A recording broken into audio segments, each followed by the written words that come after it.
On January 20th, 1993, William Jefferson Clinton became the 42nd President of the United States. At the time, most Americans were not aware of the extent of Clinton's criminal background, nor were they aware of the media blackout, which kept this information from the public. As State Attorney General and later Governor, Bill Clinton in 12 years achieved absolute control over the political, legal, and financial systems of Arkansas. As president, he would attempt to do the same with the nation by bringing members of his inner circle with him to Washington. The hijacking of America was underway, and its impact on future generations would be incalculable.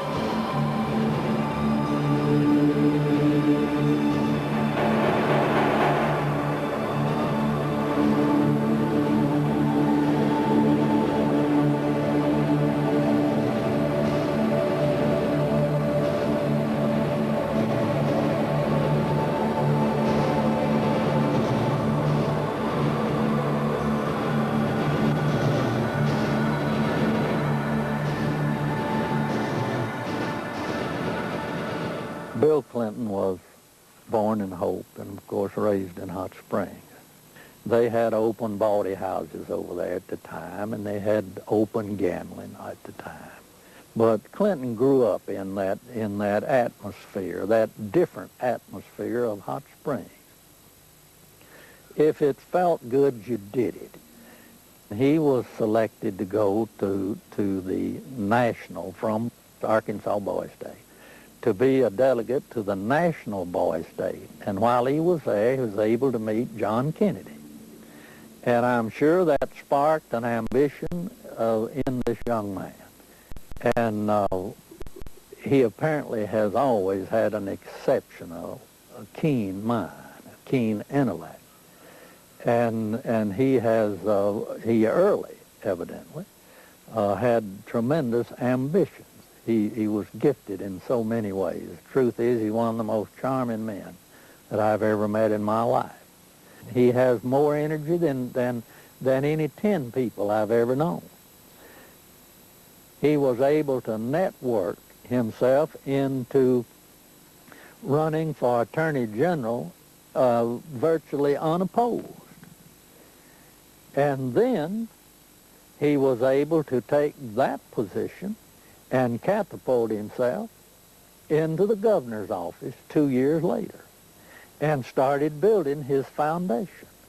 When you think about Bill Clinton's aversion to the truth, you wonder if this is because of the lackadaisical moral background that he's had in this area.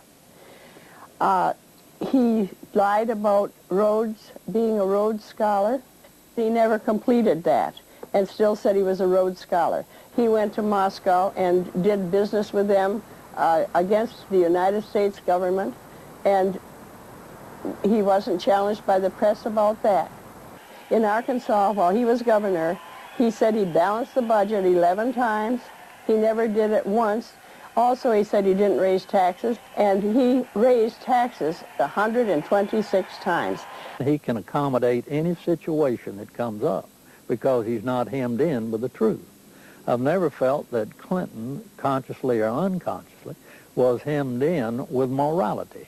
I first met Bill Clinton in the mid to late 70s. He was an up-and-coming politician. There were a group of us, Jim Guy Tucker, Bill Clinton, Sheffield Nelson, and myself. And we kind of ran around and palled around with each other. It was from that point that I did a lot of projects for Bill from a marketing perspective. In 1988, I went to Bill, and I said, I need a job to kind of relax, mellow out.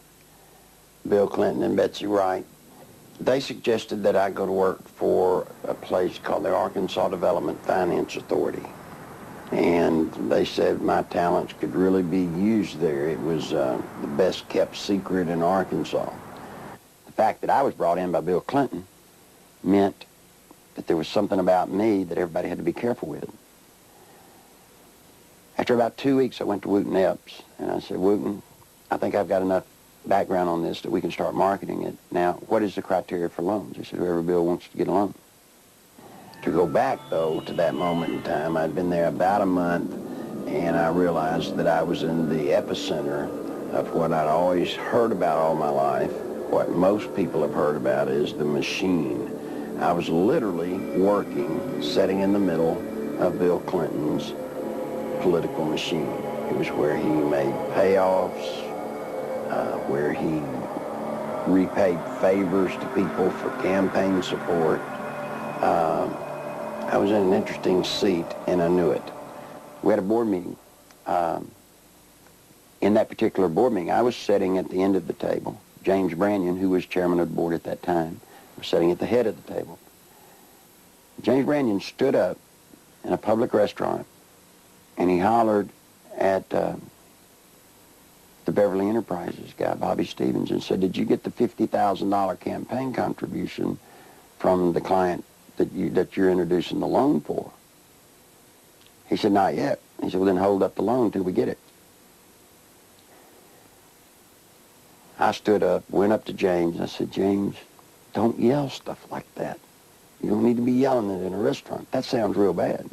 He was just burly and arrogant. He said, "Who cares?" Bill Clinton sold the concept of ADFA to the people of Arkansas as a vehicle for creating jobs and assisting churches and schools. In reality, millions of taxpayer-guaranteed dollars were being channeled to Clinton's election campaigns, to his inner circle of friends, and to his wife Hillary's law firm. This may explain why ADFA had been drafted in such a manner as to keep its decision-making procedures secret. If you needed $1 million, you had to get your application handled by the Rose Law Firm, pay them $50,000. There were 5 other companies in the state of Arkansas that were actually more qualified in bond structuring and applications, but Rose Law Firm got them all. I started checking around, and I kept asking, well, one thing's bothering me, to the comptroller, Bill Wilson, how do people make payments on these loans? He looked at me and said, "They don't." He thought I knew. Well, that blew my mind. And this is about 2 months in, and it was getting tough then. So I started gathering the documents. After everybody left, I would stick around as if I were working on the annual report. That would give me access to all the documents, and I make copies of them all. For about 2 months, I watched accounts accumulate money. At the end of the month, they zero balanced. I didn't understand totally what that meant, but I thought I'd go ahead and steal the records anyway. I did. It was soon after that I met a man named Bill Duncan. Bill Duncan took the zero balance, and he told me what that meant. He said, "You know what that means?" I said, "Oh." He said, "They're laundering drug money." There were $100 million a month in cocaine coming in and out of Mena, Arkansas. They had a problem. They were doing so much money in cocaine, $100 million. You create a problem in a little state like Arkansas. How do you clean $100 million a month? ADFA until 1989 never banked in Arkansas. What they would do is they would ship the money down to Florida, a bank in Florida, which later would be connected to BCCI. They would ship money to a bank in Atlanta, Georgia, which, by the way, was later connected to BCCI. They'd ship to Citicorp in New York, which would send the money overseas. And there's an interesting one, a bank in Chicago.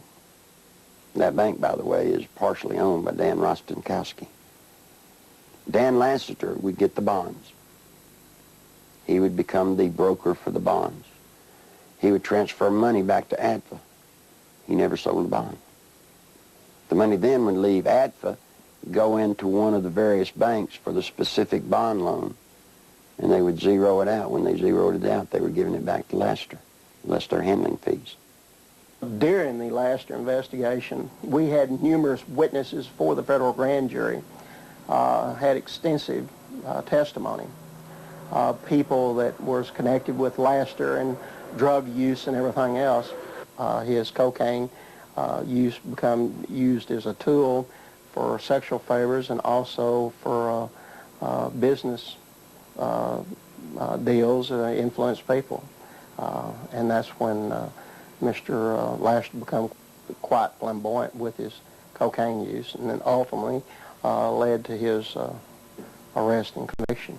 Dan Lassiter, who was the best friend of Bill Clinton, who went to jail with Roger Clinton for cocaine. And by the way, let me explain something. He didn't sell cocaine.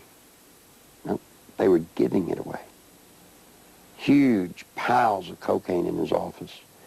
Ashtray upon ashtray full at the parties, and they would give it to young girls. That's sick. I mean, they were giving a highly addictive drug to young girls. One particular one comes to mind is a 14-year-old cheerleader out of North Little Rock. She was a virgin, and ultimately he ended up sending her to a physician of his. The physician put her on birth control pills. He used cocaine in order to ultimately she lost her virginity, and she got addicted to cocaine. And the last I heard of her, when we had her subpoenaed back to the federal grand jury, she was a hooker in Lake Tahoe. Dan Lassiter contracted to launder the money. Now, in addition to his contract to launder the money and the system that he and Bill Clinton had set up to do it, probably what he did is he took advantage of some of the cocaine. That's why he could give it away. Shoot, you have $100 million a month in cocaine. They wouldn't care if you took a bucket full a day. After Lassiter was indicted, I started to receive quite a bit of harassment from my own department, the Arkansas State Police. And I knew the reason behind it because the affiliation with the state police and the governor's office with Dan Lassiter and his business associates. Once he was convicted, he and Roger went to a minimum security prison, a holiday hotel we call them. He spent, I think it was 6 to 8 months, and he got out. Unbeknownst to anybody, Bill Clinton, the day after he got out, granted him a full and complete pardon. So if you think he's tough on crime, think about a man that pardons a man that gives cocaine to kids. Fear of violence is robbing our children of their future. We must take away that fear and give them hope. We must give Alicia and all our children back their childhood. Working together, we can. Do something now. Call 1-800-WE-PREVENT. Your president, the President of the United States, not only was a part of a system that was laundering millions of cocaine dollars, your president signed off on it. He can't deny that he did. You see, because of that, there's one little catch. Every loan that ADFA made, Bill Clinton himself had to sign off on it. More than Bill Clinton, you better identify the people in the loop of the drug running. You better identify the people in the loop for money laundering. And what you'll find there is those people go straight to Washington. Act 1062, if you look at it, it says that ADFA was developed and created to provide low-interest bond loans for churches, schools, colleges. So now look what happened to our legislature. They voted on a bill creating ADFA, thinking that they were getting money to colleges and schools to buy books and so forth. What better way to run thousands of, tens of millions of dollars, launder it, clean it up, and use the cover of a state agency to do it. The first loan made at ADFA was made to Parkometer, a company called Parkometer. Seth Ward was the owner. As I started looking, I found out that the Secretary-Treasurer was Webb Hubbell. Then I found out Webb Hubbell was Seth Ward's son-in-law. Guess who drafted the legislation creating Act 1062, which created the Arkansas Development Finance Authority? Webb Hubbell. Guess who introduced the legislation to our legislators and got it passed through our House? Webb Hubbell. Guess who got the first loan? Webb Hubbell. Imagine this. Guess who did the audit and the evaluation of the application? Rose Law Firm. You guessed it. Who signed it? Webb Hubbell, Hillary Clinton. You see, that's against the law in Arkansas. You can't investigate yourself when the good faith and credit of the state of Arkansas is involved in a bond issue. He broke the law. Good Lord willing, creek don't rise. Mr. Hubbell will be serving some time in the pen for that one. Ironically, Webb Hubbell, a senior partner at the Rose law firm, was chairman of the Conflicts of Interest Committee at Rose. In 1988, he successfully advanced the Ethics in Government Act, which required Arkansas legislators to report governmental conflicts of interest. Incredibly, this law specifically exempted Governor Bill Clinton, his appointees, and his relatives. Clinton's appointment of Hubbell to the U.S. Justice Department exemplified the administration's total disregard for legal ethics. Hubbell's hasty resignation in March 1994 for supposed overbilling of Rose clients was merely a ploy to remove Hubbell from the limelight before extensive criminal charges could be brought against him. Let me tell you about Parkometer. The first loan was $2.85 million.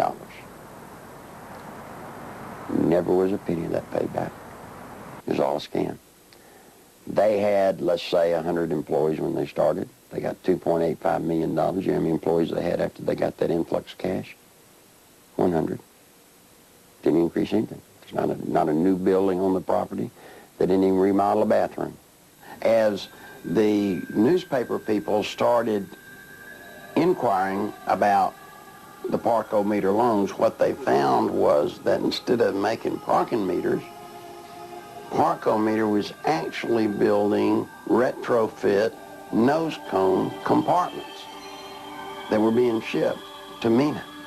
We find out that the nose cones were actually being used to smuggle dope back into the country. And what is scary, what's so scary, it's the same cast of characters. Webb Hubbell, the Rose Law Firm,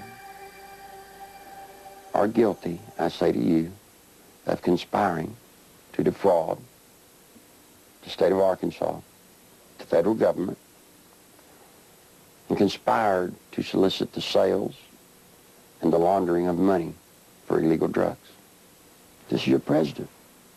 This is his circle of power.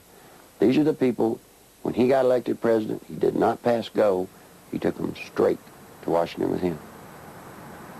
And by all things holy, I think he was planning to set up and do the same thing in Washington. In 1982, cocaine trafficker Barry Seal set up one of the largest drug smuggling operations in the United States in Mena, Arkansas, under the approving eye of Governor Bill Clinton. Barry Seal had a bunch of planes and supposedly had pilots. Barry Seal was a drug smuggler. Now, he tried to set it up in his home state of Louisiana, but they wouldn't let him. He had to come to a state that had a sleazy governor hooked on cocaine, and everybody knew it. Yeah, Bill Clinton was hooked on cocaine. In 1983, I was made aware that Sheriff Hadaway and one of his auxiliary deputies, Terry Capehart, were investigating a smuggling operation going on at the Mena airport. They had an inside source of information. Mr. Seal, it was our understanding, was the one who had brought the operation into the Mena airport, and that had initiated the beginning of the money laundering and the illegal activity. He said 1983 was his most profitable cocaine smuggling period ever. Said that the airplanes that he had placed at the Mena airport, there were 4 of them, a couple of Senecas and a couple of Panthers, and 1 or 2 stragglers here and there, different airplanes. He said they were purchased solely for the purpose of cocaine smuggling. There was, in my opinion, more than enough evidence to prosecute a number of people for crimes regarding the Barry Seal case at Mena. I snuck around, crawled through the bushes, thinking that I'd really have to hide to see them unloading the dope. Didn't have to. You could walk right up to the airport and they'd unload it right in front of you. They would unload it. They'd offload it. They didn't care. A certain degree of money laundering had taken place among these people that were associated with Barry Seal. What had not been done was to connect the dotted lines to ADFA. Because once you connected the dotted lines to ADFA, you had actually connected the dotted line to Clinton. In addition to the operations at Mina, small clearings in other parts of the state were used as drop points for money and cocaine. They had special cargo doors installed on the side without FAA permission so that these doors could be opened in flight. They'd pull in, slide back, and the cocaine could be dropped out of the side in flight. When you have a public which is aware of an ongoing criminal enterprise, when you have an international cocaine smuggler who is high profile, and a lot of people know that they are operating in a small area. A lot of people knew about the money laundering. It was common gossip on the street because it was so blatant. And they see investigations ongoing for several years. And they keep watching for indictments. They know grand juries are convening. They know that witnesses are supposed to be providing evidence to a grand jury, yet year after year after year, no indictments are returned. People lose confidence in the system. Clinton had integrated a number of corrupt cops, judges, and politicians into high-level positions to ensure the continued success of the drug smuggling, money laundering operations. All was going well until a fateful night in the fall of 1987. On August 22nd, 1987, Kevin had spent the night with his friend Don Henry. They left Don's home around 12:30 or quarter to 1 on the 23rd of August in early morning hours, and the next thing we knew, they had been run over by a train. There seems to be a small airstrip in the area. There have been sightings and reports of small airplanes flying very low with lights off in the area. I believe they saw something they shouldn't have seen. 3 weeks later, their deaths were ruled accidental by the state medical examiner, Fahmy Malek, and we disagreed with that ruling because we thought the evidence pointed to homicide. At that point, we had a lot of questions and no answers, and the facts didn't add up to what he was telling us, so we decided to get a second opinion and met with resistance from all fronts, both with our local law enforcement, with the state crime lab, with everybody that we turned to. We obtained court orders requesting samples of everything that the crime lab had for a second opinion, and Fahmy Malek resisted court orders. He refused to obey them. Ultimately, it was proven that Don Henry had been stabbed in the back and Kevin Ives' skull had been crushed prior to the placement of their bodies on the railroad tracks. However, Malek stood by his ruling that the boys had simply fallen asleep on the tracks. Malek had been kept in office at the insistence of Governor Clinton for a number of years, despite vigorous public outcry to have him removed. Clinton's mother, Virginia Kelly, an anesthesiologist, had allegedly caused the deaths of 2 patients due to her negligence. She was sued, yet Malek's rulings resulted in her being cleared. Malek had covered up for Bill Clinton's mother, Virginia Kelly, in some deaths there in Hot Springs. I do know that there were some damages that were settled out of court, and Virginia Kelly was forced into retirement. And it appears that perhaps Bill Clinton was protecting Malek on behalf of his mother. As long as Malek's rulings pleased the governor's office or state police, they were left to stand, no matter how implausible. Malek's obvious lack of medical knowledge reached a pinnacle when he ruled that James Milam, who had been decapitated, had died of natural causes. Yet Clinton, who had the power to remove Malek from office, insisted he stay. It didn't seem to matter what Malek did. Clinton protected him. He made excuses such as he's overworked, he's just stressed out, he's underpaid. They gave him a $14,000 raise, which was an insult to my family as well as a lot of others in the state who to this day are struggling with asinine rulings in the deaths of children and other loved ones. I was outraged that protecting a political crony Clinton's was more important than the fact that 2 young boys had been murdered. And it didn't matter what Malik did. There were allegations of tampering with evidence in murder cases. There were allegations of perjury in different cases. There were allegations of incompetence and anything that I guess you could allege had been alleged against him, but it didn't matter what he did. They protected him. A number of people approached the police with information about Don and Kevin's murders and consequently were murdered themselves. Shortly before Keith McCaskill was murdered, he knew that he was fixing to be murdered. He told his family goodbye, he told his friends goodbye. The night of elections in 1988, he took 2 pennies out of his pocket and threw them on the bar there at the wagon wheel and said, "If Jim Steed loses this election, my life isn't worth 2 cents." And he was murdered that night.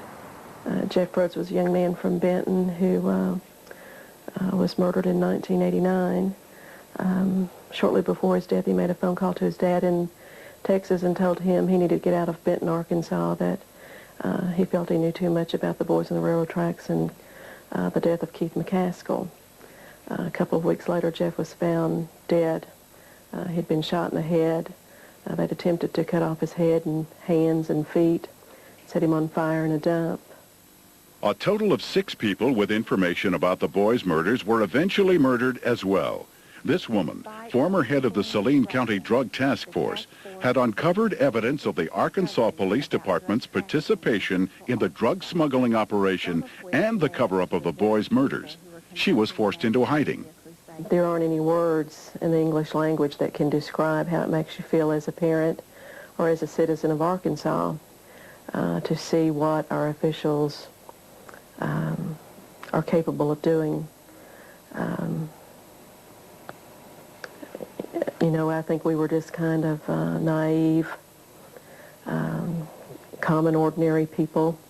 Got up and went to work every day and came home and went to bed and assumed that everybody else did the same thing and tried to do what was right. And I think Kevin's death has been the rudest awakening that anybody could ever have to see what really goes on and to see what's important to elected and public officials.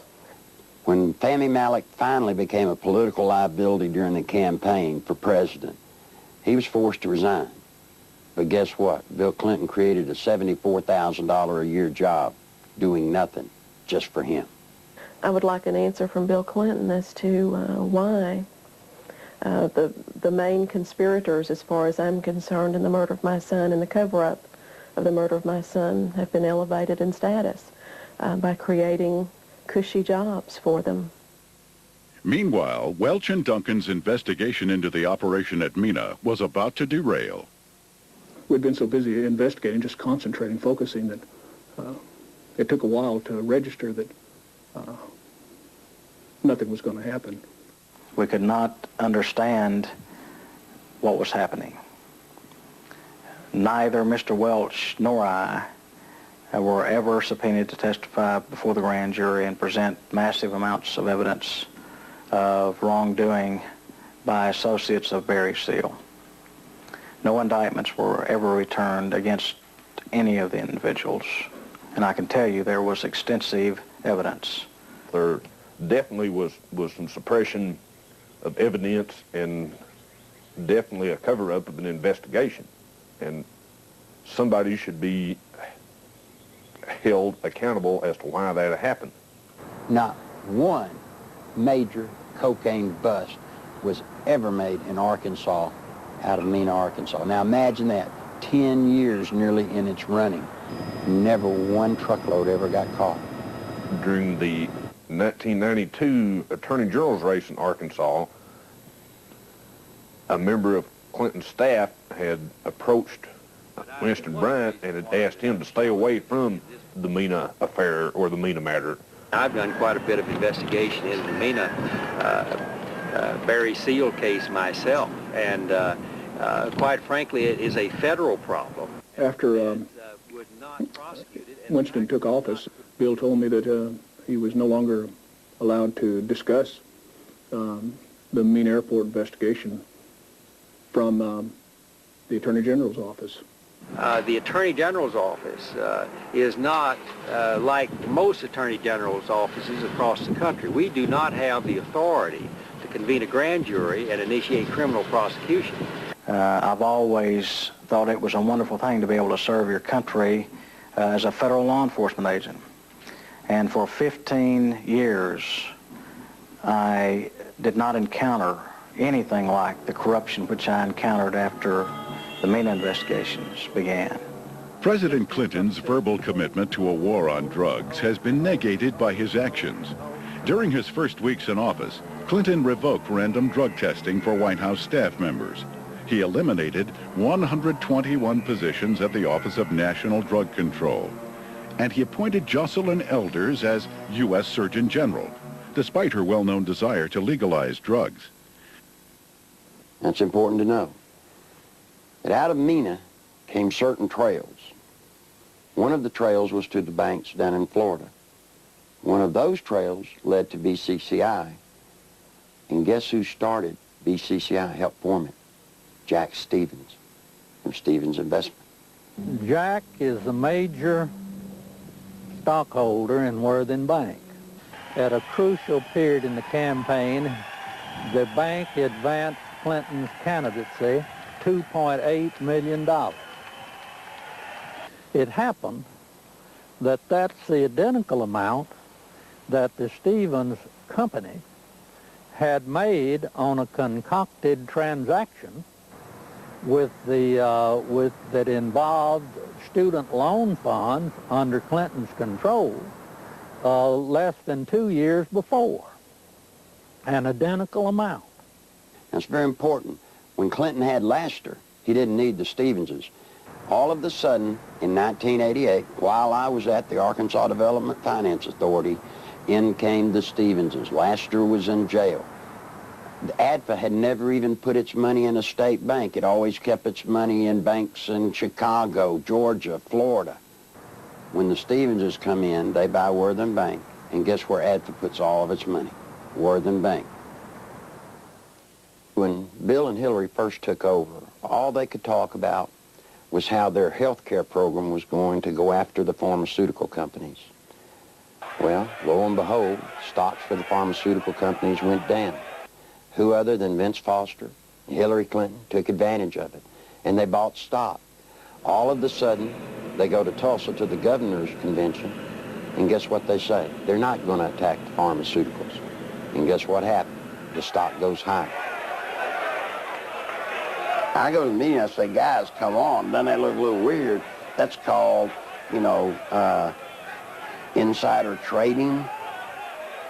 And I said, yeah, but she only made $10,000 or $12,000, just a minuscule amount. Think about it. That's what she made.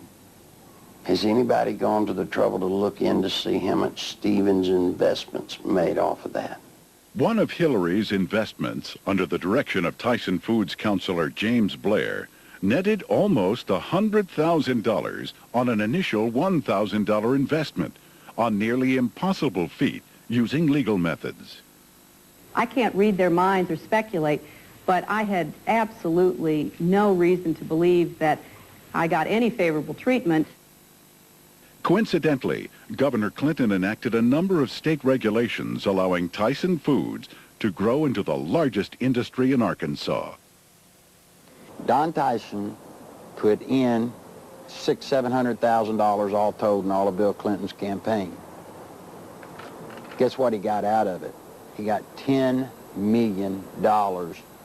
Guess from where? The Arkansas Development Finance Authority. And he never paid a dime for it. I had heard rumors of Don Tyson and his alleged cocaine use and distribution.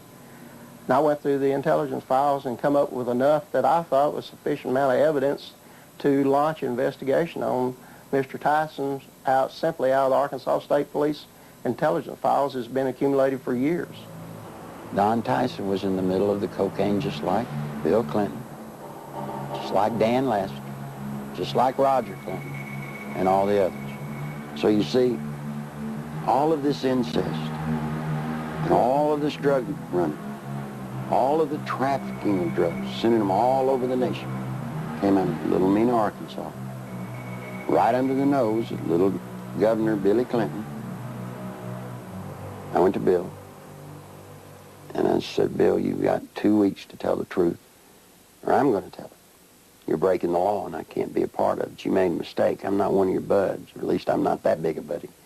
When Larry Nichols made his disclosures, made them public, the Clinton spin doctors treated him unmercifully. It shocked those